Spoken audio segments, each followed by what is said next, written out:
Hey mamas, I'm Brooke Miller, registered dietitian, certified lactation counselor, and a mama who has helped hundreds of moms feel like themselves again after baby, boost their energy, mood, metabolism, and even milk supply. Inside of the Postpartum Shift podcast, you'll learn how to take care of your health so that you can show up best for the ones you care about most. Each week, we'll tackle topics like nutrition, exercise, breastfeeding, mental health, and so much more. Plus, you'll get access to guest experts who will share ways to make your pregnancy and postpartum experience easier. Whether you're approaching the postpartum period or you're right in the thick of it, you're in the right place. Let's dive into today's topic. Hey, welcome back. I'm so excited for this interview today. So something that my friend Eliza and I were talking about very often is how important nutrition and exercise and all of these things are for our lifestyle and our weight.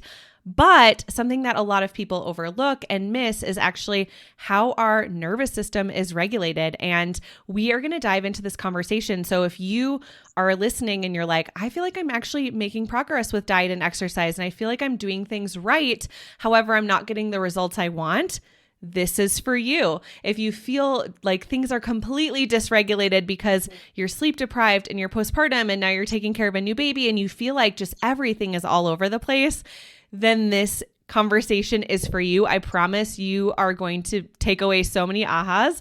So Eliza, can you first share just a little bit about you, your background, where you've been featured, and some fun facts about you that our listeners are going to love? Yeah, you bet. So I am a licensed psychotherapist by trade, meaning I started off very sort of classically trained in clinical psychology. I started my work in traditional eating disorders and eating disorder units in both the university and intensive outpatient setting.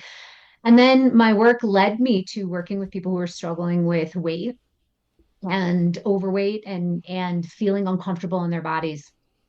And through the course of 23, 24, man, I'm dating myself now. I'm like, how many years has it been? 23, 24 years in that We're field. still in our 20s. It's fine. Yes, exactly. We're all still on hold here in our 20s. Through the course of a couple of decades in that field, I got the incredible pleasure to work with some of the leading minds and the leading researchers in the topics of weight and body image and weight loss from the clinical perspective, meaning from the perspective of sort of mind body medicine and beyond just diet and nutrition and exercise, but also how sort of our psychology and ultimately where it led me to the nervous system, played a role in that. So I was, as you know, I made a couple of appearances on Dr. Phil, Dr. Oz. I wrote a book called Brain Powered Weight Loss, and have been, featured in Mental Health Weekly, LA Times, those kinds of things, all talking about this intersection between our, like I like to call it, sort of this mind body neurobiology pathway, which is not a very fun, sexy word, but I'm super, super interested in it. You know how much I like to nerd out on those things. I know. I love it so much. I love it. She's like, let me just nerd out for you, like for a few minutes. And me and all of our other friends were like, yeah, no, keep nerding out on us. Yeah. So if somebody is listening to this and they're like, why should I care about this topic? Why should I care about my nervous system? Can we talk a little bit more about how your nervous system directly impacts your weight and your health? Because I Yeah. think this topic will be very interesting for a lot of moms who are struggling with their weight postpartum. It's huge. I mean, the progression of my career and then the topics that I dove into, sort of postgraduate training, and the topics that I got trained in kept leading me along in certain paths, all answering this question ultimately, like, why can't I change even when I really want to? And what I find that when people are struggling with their weight, it oftentimes comes back to like, I know what to eat, I know how to move, but I'm having trouble doing it, or executing it consistently, or I'm having trouble with all of the sort of conflicting information that I'm getting, and I don't know how to sort through all those things. So I find that it oftentimes isn't so much about, I don't know exactly what to do. It more becomes, I don't know how I can get myself to do it and do it consistently where it results in something that I want. So, Mm-hmm. then my education kept leading me down the paths to answer that question. And I will say that there was a clear line of demarcation between before I knew about the nervous system and after I knew about the nervous system. After I got trained in nervous system work, it was this light bulb for not only my own life, but all of my clients and then all of the work that I do. So it's that important to me. And here's what I think is the best way to explain it. Um, if you are having trouble in any area of your life, this is a blanket statement, but it is true. The first place to look is at your nervous system Mm-hmm. because the nervous system is the starting point, is the sort of initiation point of all of our thoughts, feelings, behaviors, actions, all of them. Mm-hmm. And so if you're struggling somewhere, that's the sort of the box, first place to look there first. And I'll just give a perfect example, especially because, we're talking to a lot of moms here, right? Um, if you've ever had a child before, then you very intimately know that a child can go from, oh, I'm perfectly happy, playing with my toys on the floor to, okay, honey, it's time to brush teeth and get ready for bed and full blown tantrum, right? I mean, Oh, it's yeah. 0 to 60, right? We've all been there, right? Oh my gosh, yes. And to us, for seemingly no reason, right? However, if we're looking at things from a nervous system perspective, there is always, because it initiates in the nervous system first, there is what we call a neuroceptive cue that the child has picked up that has sent a message to the brain that says, I don't like this, or I don't want to, or no, thank you, I don't feel like it, right? And what you see in the tantrum is the nervous system's response to that thing that they don't like, right? Mm-hmm. And the reason why that is so important to highlight is because if you try to talk to your child and reason with your child and have a calm discussion with your child while they are in that state, we all know that it's a pretty futile effort. Doesn't work, right? Mm-hmm. They can't hear Mm-hmm. you. Nothing's going in. Well, I give you that example to say we all are our nervous system states do that all day long, all of us as adults, not just children. They go back and forth through these different nervous system states. And when we are in certain states, we have access to decision making skills, thinking through things, reflection, all of that stuff. And when we are not in certain nervous system states, we do not have access to those things. So Mm-hmm. you can think of it like a child who's in a tantrum state. It's a physiological state of being that shifts back and forth that truly disrupts your ability to process information, respond to information, make good decisions.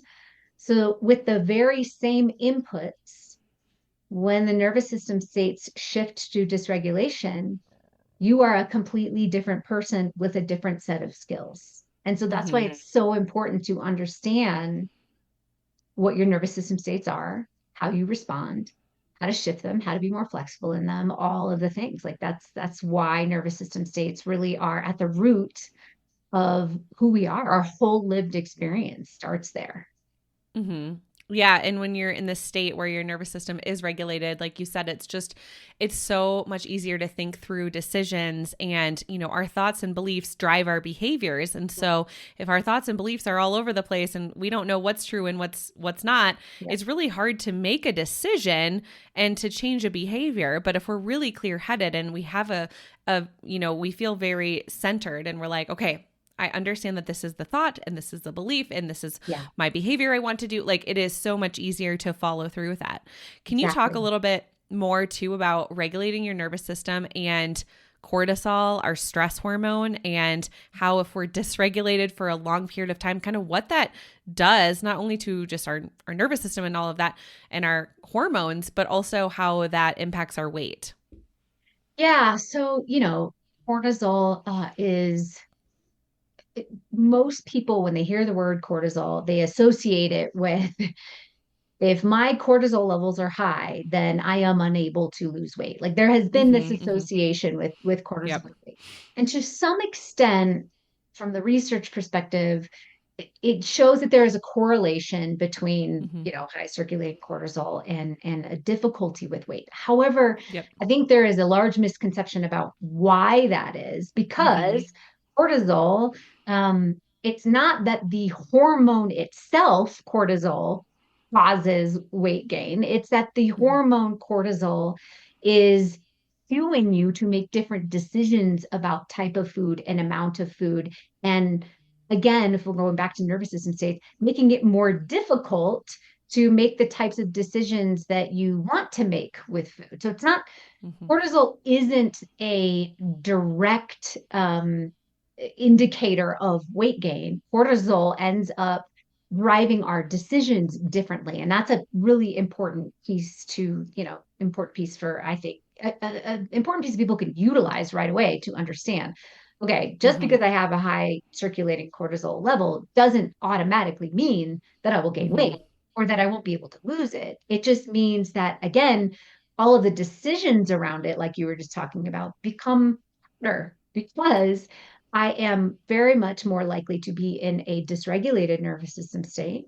And also because cortisol will be cueing me, signaling me to eat different types of food and different amounts of food. So that's one piece of Mm-hmm. it. However, I Yeah. will say that cortisol is, it's, to put it very simply so that we don't get too far down the rabbit hole, cortisol is synonymous with an activation in this stress response, right? So if we're thinking about the stress response as most people understand it, sort of the fight or flight stress response, people hear that all the time, the sympathetic stress response. When we are chronically activated in that response, Mm-hmm. our bodies are designed to meet acute stress and be able to mount a response to that stress and then come back to regulation.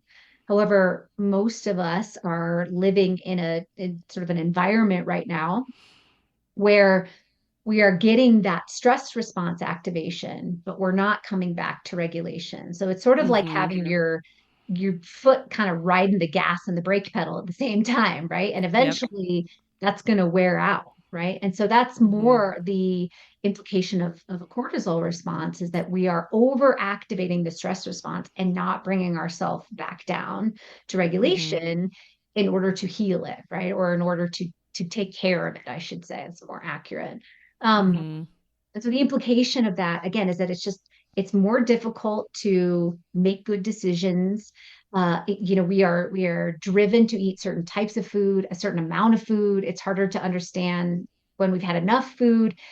And that is the physiology. It's not that there's something psychologically wrong with us. That's the physiology responding to the cues in the environment, and sort of mounting a response that we don't need, right? So we all Mm-hmm. know I don't need more food, more sugar, keep eating. I don't need, we know that cognitively, but the physiology doesn't. And so when we're trying to work against our physiology, it's a losing battle.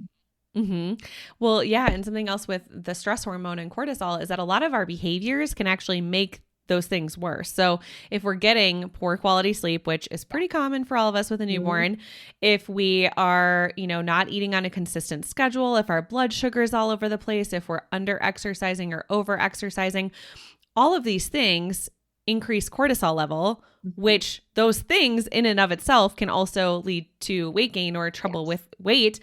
And then it also dysregulates us. So they all are intertwined. It's like Yeah. the habits themselves, the stress, your nervous system, like they're all interconnected. And so the likelihood, if you're doing habits that support those hormones and you're also in a regulated state, the odds are it's going to be so easy to continue, Yes. with all of these other habits. But when you get stuck in this cycle, it's really hard to get out of this cycle. And so, do you have any specific tips on, especially for a postpartum mom who is probably not getting great sleep? There's some things out of her control that are going to be stressful. Do you have any tips or recommendations for the mom who's in this place and she's like, I want to get to a healthy weight. I want to feel better physically. What can I do right now today to start regulating my nervous system that is actually realistic for being Yeah. a new mom. Yeah. Yeah. And obviously having been in the new mom phase, myself as well, comes with its own set of challenges. And so I'm always telling people to oversimplify it, to stop fighting what is, right? We have to sort of work within the context and the circumstances of our environment as they are at the time, knowing that, they will shift and change, Mm-hmm. especially as a new mom. It will shift and change, even though it doesn't feel like it right at the moment, but it will. And when I say not fighting what is, I think sometimes people think that's a platitude. It's not. The fighting what is, as you were just describing, creates a resistance within the nervous system, which dysregulates the nervous system, which makes everything harder. So it becomes this sort of feedback loop that ends up compiling on itself. So what I mean by not fighting what is, it becomes a almost like a check engine light that we can sort of use as a compass to say, okay, wait a second, is what I'm experiencing day to day, or are the decisions that I'm trying to make, or the things that I'm trying to force myself to do, or the amount of activity that I'm trying to get in to burn the number of calories that I think I need to burn, is Mm-hmm. that making me have a sort of a peaceful, content, flow, easy, whatever experience? Mm-hmm. Or does it making me feel like I'm having a fight, struggle, strain, stress? You kind of, I call it sort of upstream and downstream. Is it more of a Mm-hmm. downstream experience where I'm a little bit more in flow? Now, I say flow very tentatively here. I'm not sure any new mom would ever say, yeah, I'm absolutely in flow. Right. We all know flow is relative, right?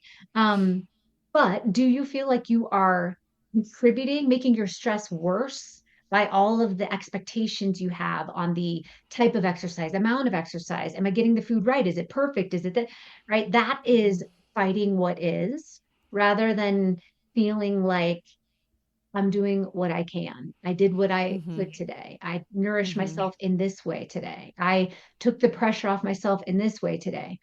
It seems like a platitude, but when we get ourselves back in a place of nervous system regulation, again, the prefrontal cortex starts to go back online. We're able to think through decisions better. We're able to respond better. Life Mm-hmm. gets easier, even relative to a difficult situation. And that's not that in and of itself, the research points to that, is that it is not the circumstances of our lives that sort of dictate the nervous system regulation or dysregulation.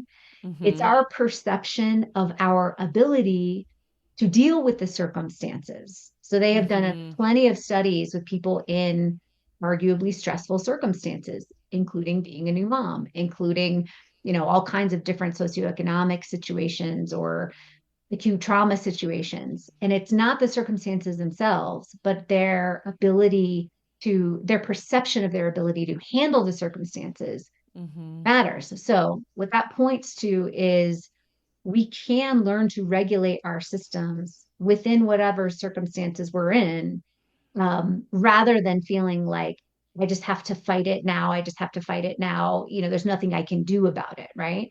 Um, Mm-hmm. so if I'm oversimplifying it, I would say, can you be aware of whether or not the things that you're doing for food, movement, exercise, sleep are contributing to your stress, or Mm-hmm. are relieving some of the stress? That would be the way to say it. If you've been wanting to reach your healthiest weight and feel like yourself again postpartum without having to sacrifice your favorite foods or your milk supply, I've got a free workshop just for you. Inside of this free workshop, you'll discover how to boost energy, mood, metabolism, and even protect your milk supply. You'll learn common mistakes that moms make that actually cause exhaustion, mood swings, low milk supply, and weight loss resistance to become worse, things that moms don't even realize. And you'll to learn the proven 3-step method to heal your hormones and metabolism after baby so you can go from surviving to thriving postpartum. Plus, as a free gift, you'll get my postpartum snack guide when you come hang out with us. All you have to do is click the link in the show notes to save your seat today. Spots are limited. See you there. Yeah, that's so important because I think when a lot of moms especially start working with me in some sort of capacity, they're immediately like, okay, tell me everything I need to do right now. Tell me everything I need to do with my diet and my exercise and this and this and this. And I'm always like, okay, let's take a step back. Mm-hmm. We're going to focus on one thing at a time. Let's focus just on nutrition this week. Let's work on this. And then once that feels doable and manageable and sustainable, then we can start adding other things onto our plate. And I don't think a lot of moms realize that trying to do too much or trying to do things perfectly is actually not helpful, not only because it's harder to add in 5 different habits at once, but also it's putting our body in this like fight or flight state where it's like, I have to do this perfectly and I have all this pressure. And like, that is not helpful for a new mom to have that pressure. And I love what you said about it. It's, postpartum comes with challenges. I think we all just need to go into postpartum knowing that. So if you're listening to this and you're pregnant, just know that there are challenges, there are adjustments, there are things that are going to come up that are unexpected. We don't know until that baby is out of us. We don't know really what that baby is going to be like. We don't know what our family dynamic is going to be like, but we do have a choice in how we adapt to that situation and how we handle that situation. And that's like everything in life, mm-hmm. It's like we could all be doing the exact same job and I could perceive the job as this is great and I have flexibility and I, make good money or whatever. And then the person next to me could say, oh my gosh, our salary is crap. And, we don't have flexibility and we don't have PTO, and it is very interesting just putting yourself in a room with a variety of different people, because there are people in my life that I look at their life and I'm like, yeah, you have a pretty solid life, but everything is complaining and this is terrible. And they perceive their life and others always in a negative light. And then I'm the type of person that's very optimistic. I see my husband jokes. He's like, stop being such a dreamer. Stop looking at everything half glass full. And I'm like, it'll work out. Yeah. It's fine. And I was like, yeah, but I have a choice of how I perceive this, even getting our son's diagnosis that he would be born with Down syndrome and he would need open heart surgery. And, they listed off a million things that could have gone wrong. And it's like, we looked at that situation, and my husband and I definitely looked at the situation slightly different, but I was like, I have a choice in how I look at this. And I'm going to look at this as, I'm going to do whatever I can to support my baby and give him or her what they need. And we will take everything day by day. And that actually made my postpartum journey, I would say, easier in some senses versus somebody who got that diagnosis and said, this is going to be horrible. My life is ruined. Like everything's going to, be upside down. And then you're essentially just kind of putting yourself in a state of dysregulation for likely ever, and I do think, that was such a great point of how we perceive our circumstances is so important. And we have control over that. All of us have control over how we perceive. Can you just dive into that a little bit more? Because I think this is such a good thing for moms to hear when it comes to going back to work, raising a baby, our marriage after kids, like parenting. I know you and I have had this conversation so many times with even the way that we parent, our children. Like my husband and I are in very different states of dysregulation when our child is screaming and doing different things. Like him and I respond very differently. And can you just talk about that in, other circumstances as well? Definitely. I mean, this is the stuff that I get so interested in, because what you just described so beautifully was a circumstance that was, we're going to call it dropped into your lap, right? Your son's diagnosis. And you are absolutely right that the choice that you make to, how you perceive it, how you take in that information will dictate a number of things. How hard I'm using air quotes, right? How hard it seems, your ability to make decisions that impact you a certain way. But some might say, well, Brooke, how did you how did you get there? How did you get to be the type of person who said, you know what, I have a choice to make here? And you are right, you Mhm. do have a choice. Well, this is where the nervous system work comes in, because what you may or may not be aware of is that your end result of being a person who can receive difficult information and then choose to perceive it in a certain way started with how your nervous system developed to begin with.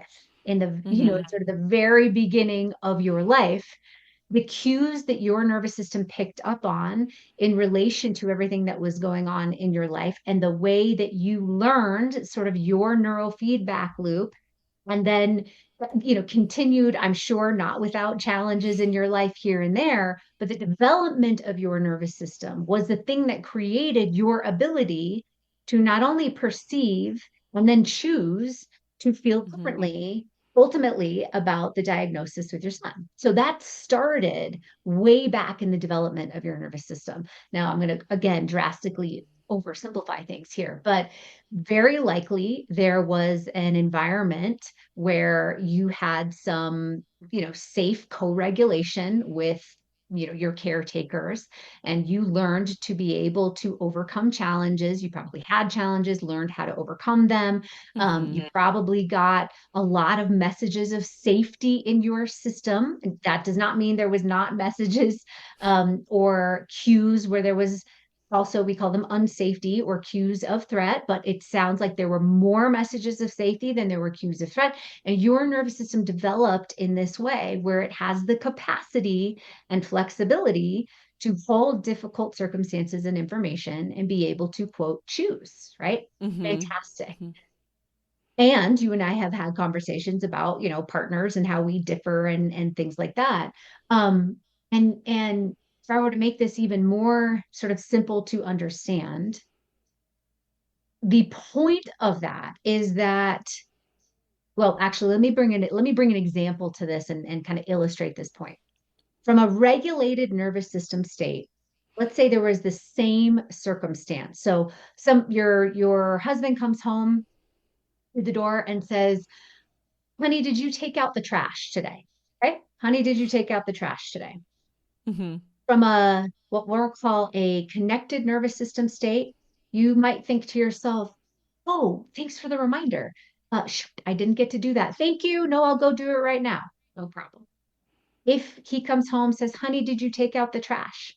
From a sympathetically dysregulated nervous system state, your thought is, why is he always nagging me? Does he not think that I can do this on my own? And your response ends up being something like, yeah, I got it. Leave me alone. Right? Same Mhm. sentence. Did you take out the trash? Oh, thanks for the reminder. This one is, I got it. Leave me alone. Why you're always nagging me. Then there's a third nervous system state, which is shut down, after all the sympathetic activation doesn't work and it needs to shut down. If you're in that nervous system state, honey, did you take out the trash? Sounds something like, it's hopeless. He never, ever sees anything that I do. Nothing is ever good enough for him. And we end up feeling shut down. Same sentence, depending on what nervous system state you're in. You hear that sentence entirely differently. You mount a response to that sentence entirely differently. You're going to say something entirely differently. And then your partner's going to respond based on what you said. And this Mhm. is the flow of life, right? So when I say everything originates in the nervous system, if we only start at the part of, well, how did you respond to your husband? We're missing it here because the Mhm. same sentence can come in and you have three different reactions based on what nervous system state you're in. Now, why am I explaining that? Because what you just described about being able to change your thoughts and your perception and all of that requires nervous system state number one, being regulated. Mhm. When you are in nervous system state number two, activated or shut down, your access to, well, I could have a different thought or a different perception, or I could think about this differently, or I could whatever, that goes out the window until you're Mhm. back in a regulated state. Now, if you're thinking about all of this, you start to think about it in your own life, you might think, oh, wow. Number one, how am I responding to situations from which Mhm. state? Number two, how are other people responding to situations in their state? Yeah. And then it comes to me, right? And so, and you take that one step further as a parent. How am I responding with my kids? How are they responding with me? What am I picking up Mm-hmm. on their state? How are, so there's all kinds of layers to this. But the overarching kind of takeaway is everything, all of our decisions we make, all of the way we respond to people, all the way we interact with people starts first from whatever state we're in. And then it goes out and our responses are dictated and our decisions are dictated. And so I think the healthiest and best use of our time is not, looking at plans and decisions and habits and even mindset and beliefs. It starts in, okay, am I regulated first or Mm-hmm. dysregulated? And if I'm dysregulated, I know that I am thinking differently, responding differently, feeling differently. That's priority number one for me. Where can I Mm-hmm. bring more regulation into my system? And to your point that you made quite a while ago now, everything becomes easier in your life when you are regulated. Everything Mm-hmm. becomes easier. Everything that you want to do, all of this thing that you feel is so hard right now, it all gets easier the more regulated we are. Mm-hmm. That's why, it moves to the top of the priority list. Yeah, for sure. And I think a lot of moms listening, maybe they haven't heard nervous system or Mm. regulation. Maybe they've heard the phrase like fight or flight. Can Yeah, you just touch on that for a minute of, you know, what it feels like to be in fight or flight yeah, and how to kind of recognize that and maybe something to kind of pull yourself out of that quickly, because I absolutely. think moms in general probably can understand that or hear that and say, "Oh yeah, I'm definitely in fight or flight mode." Definitely. Yeah. Two things. I think we had talked about for your listeners, there's a free download about what I'm going to talk about right now to help them see it on a piece of paper and Yeah. think about it for themselves.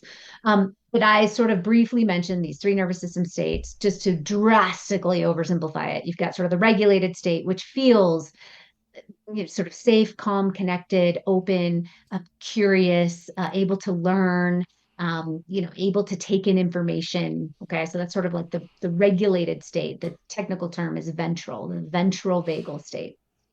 And most people have heard of the sort of fight or flight. That's your sympathetic nervous system, really. And the hallmarks of sympathetic are often agitation, anxiousness, irritation. People feel, I have a client that I love who calls it itchy bitchy twitchy. It's just sort of like, Ah, it's just I love right. that. I love it. I stole it from her. She knows, and it's in all my stuff because I just love it. It's just this itchy bitchy twitchy. There's energy in fight or flight. That's the thing that is the sort of hallmark of fight or flight, is that there's energy in there. Our third state, which is also a dysregulated state, is called the dorsal vagal state. So you've got ventral vagal, which is connected, but dorsal vagal, that's synonymous with shutdown. So the hallmark of a dorsal vagal state is when it's sort of overwhelmed, dissociation. I can't take any more information in. Sort of like I just want to pull the covers over my head and just lay down. The hallmark of that is that there's no energy in that state, right? So you've got sort of Mm-hmm. connected energy, activated energy, and shut down energy. That's Mm-hmm. a simplified way of thinking about those three states. And everybody's state of that has a little different flavor. It's one of my favorite Mm-hmm. exercises to do with my clients is this personal profile mapping and understanding like what's the flavor of your three different states, because everyone's are different. And they're supposed to be, and it's a beautiful thing. Learning how to identify your flavor of your connected, activated, and shut down is so powerful, and relatively easy to do. Even just bringing awareness to, do I feel like I'm in a safe connected? Do I feel like I'm in an activated, sort of mobilized? Or do I feel like I'm in a shut down and disconnected? Even just being able to recognize that has brought life-changing things for, so many people, just the awareness of it. So, Mm-hmm. um, that is sort of step number one is identifying the different states and what flavor it is for you. And side note, if you have a partner, it's super helpful to do it with your, partner and recognize their own flavor versus your own flavor. And Mm-hmm. then from a regulation standpoint, there's a lot to this, but if I'll keep it short and sweet, the key is that we're not trying to stay in this sort of ventral connection all the time. We're Mm-hmm. trying not to get stuck in the activation or the shutdown. That's the key. Right. Our systems are designed to fluidly move between each. But Mm-hmm. when we get stuck is when we get in trouble. And that's what you were talking about with the cortisol. That is Right. the impact there, is that we're stuck, we're flooded in that. Can't seem to get Right. outside. So, for example, for like a postpartum mom who has maybe limited resources or availability or time because we're in that postpartum moment, it becomes, what can I do within the context that I'm in to Mm-hmm. bring more moments of regulation to my system? And honestly, one of my favorite things to do, which truly has a physiological impact, is just hand over heart and taking 5 to 8 deep breaths. I mean, which Yeah. sounds like it could not possibly be impactful, but intentionally putting that in, even once an hour if needed, or more than that if needed, can help bring our system back into a parasympathetic state, even if it flows out of it again. Remember, we're sort of being flexible and fluid with it, but something like deep breaths, something like time in nature, something like walking outside and putting your feet Mm-hmm. on the ground. These things are small, but incredibly impactful from a physiological standpoint. So there's so many more of them, and I could go on forever, Yeah.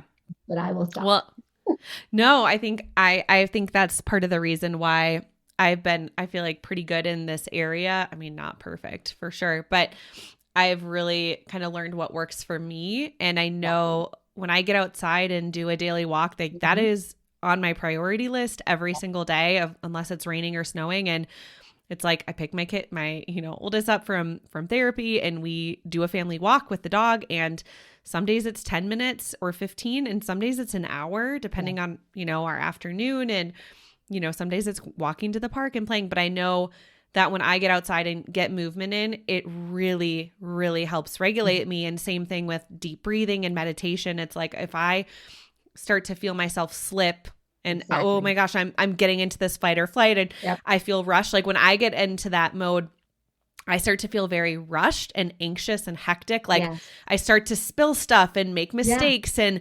and and even one of our mutual friends like pointed that out. She's like, "Brooke, calm. Like you need to slow down." And Mhm. like that's something my husband will always remind me, Mhm. "Brooke, slow down." And that's when Yeah. I get into that state, I tend to move quickly and Mhm. too quickly. And so I've just found that walking is something that is doable for a new mom. Like we can get outside, Yes. we can push a stroller, that is something very doable for a new mom. And even the deep breaths, it's like if you're holding your baby doing skin to skin, that's a great time Mhm. to shut your eyes and do that, or turn on a meditation. So there are things we can do absolutely with a newborn, even if our sleep's not perfect, even if Yes. our nutrition's not perfect. There are things that we can still do that will make a big impact long term.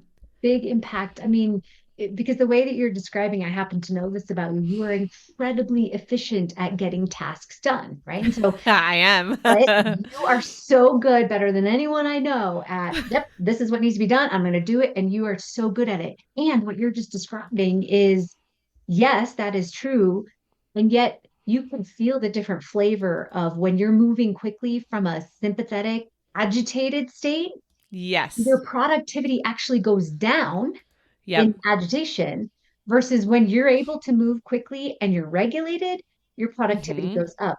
So, this is the importance of recognizing our nervous system state, because if we're not aware of that, then you can keep pushing. I need to get this, I need to get, but as you're saying, you're maybe missing things or bumping into things or whatever, and it actually works against us. And that's what you were trying to talk about earlier when we're Yeah. trying to do all the nutrition things and all the movement things, and because we're so worried about our bodies, it actually has the opposite impact. It makes it worse It rather does. than prioritizing the things that will keep us regulated. Do as many Yep. of those things as possible, because then you have the mental bandwidth, emotional bandwidth, physical bandwidth to actually do the things that will move the needle, Yep. instead of working against yourself, essentially, right? Yeah. Oh my gosh. That's so helpful. Well, you guys, in the show notes, you're going to see a downloadable PDF that you can download just to follow along. So definitely get that link. Can you share where they can find you, how to connect with you? And if you are a member in my postpartum reset community, stay tuned because Eliza is going to be doing a training in there for members talking even more about this and weight and health inside of that community. But yeah, if you want to just share a little bit about you, and I'll be in your community as well, talking more about nutrition.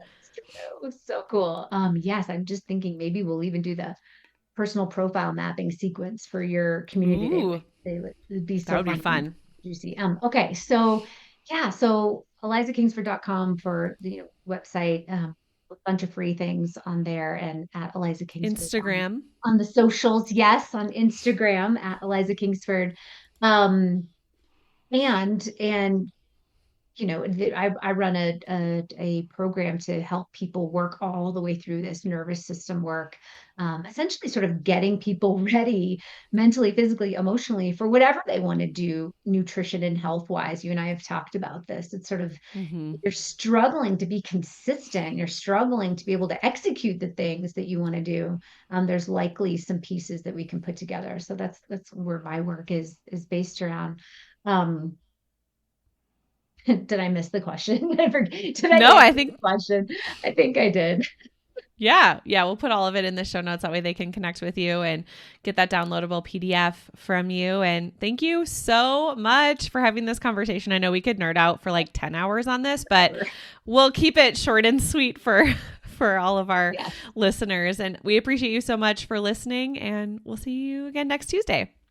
Good. See you later. Thank you so much for hanging out with me and listening to the Postpartum Shift podcast. If you enjoyed this episode, it would mean the world to me if you could share this episode with a mom friend and leave a written review. This helps the podcast reach and help even more moms. Come say hi over on Instagram at Nutrition for Mamas.